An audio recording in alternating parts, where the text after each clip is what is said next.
Hello, ladies and gentlemen. I'm Bob Keyser, and this is a special edition going out in both the Son of Man Urantia podcast and the new Sleeping Dragons podcast.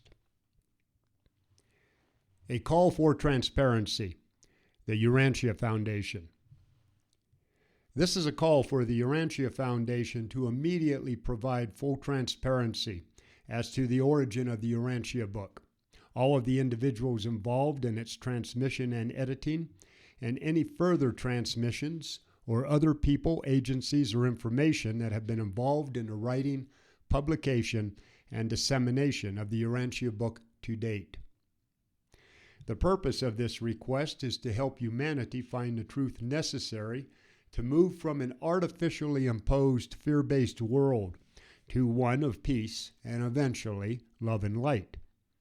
While Part 4 of the Urantia Book reveals our highest understanding of God yet and contains the knowledge a person needs to direct the formation of their soul and secure eternal life through service to humanity, Parts 1 through 3 present so-called factual information that directly engages current controversies related to the nature of our world, such as our recent and ancient history, Project Bluebeam and the Second Coming of Jesus, our status in the universe that is or is not filled with multiple types of intelligent beings, the influence of Satanism in our culture and whether the rebels are back in play or these are just sick humans worshiping entities long since disposed, and to what degree have governmental agencies, private organizations, and individual actors manipulated our society and imposed their will on us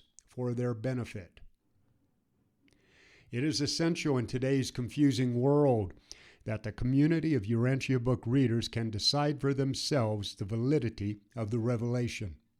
Until then, we do not know if we are aiding in our own deception or not, and all information in Parts 1 through 3 is suspect and should not be injected into society as more unsubstantiated facts.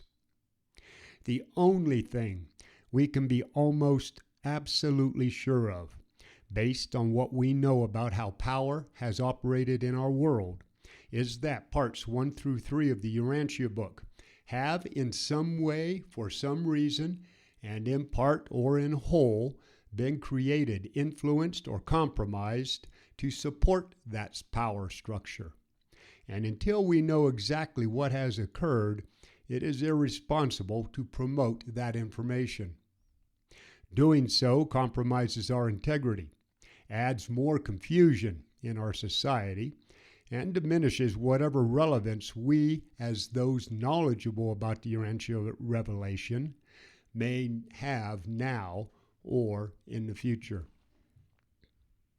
I emphasize Parts 1 through 3 of the Urantia Book as being suspect in fact and purpose, but not Part 4, the life and teachings of Jesus, because its message frees the individual and strips anyone or any power of the ability to intervene between God and a person.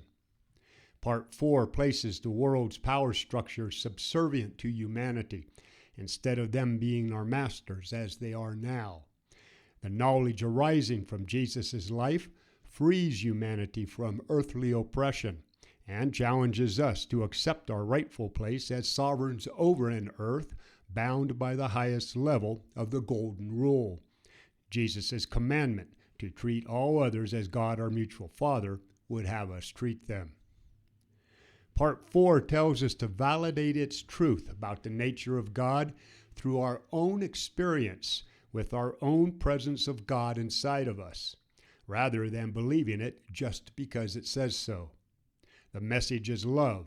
It is heart-based. Parts 1 through 3 of the Urantia Book, on the other hand, are directed toward and appeal to people's minds that in today's world are more fear-based than love-centered. This realm of facts may be a trap, and it may be why we are warned in Part 4 about becoming too focused on learning the facts of the physical world at the expense of our spiritual development. Any of our minds can be fooled with facts, but not our hearts when we know the true nature of God and we are adept at following His inner guidance. Humanity's problem is that more of us than not are still dominated by our minds and have yet to transcend beyond its control over us. This may be why we have also been warned by the authors of Part 4 that the greatest threat for believers today will be keeping our faith, our belief in that unknown, and that the most important knowledge we can learn to help us maintain our faith is that of Jesus' life, which transcends our minds and appeals directly to the heartfelt experience with God inside of us. It is important for the reader to know that in 2010, I had an article published in the Journal of Integral Theory and Practice titled Integral Christ, exploring the cosmic address of the Christ of the Urantia revelation.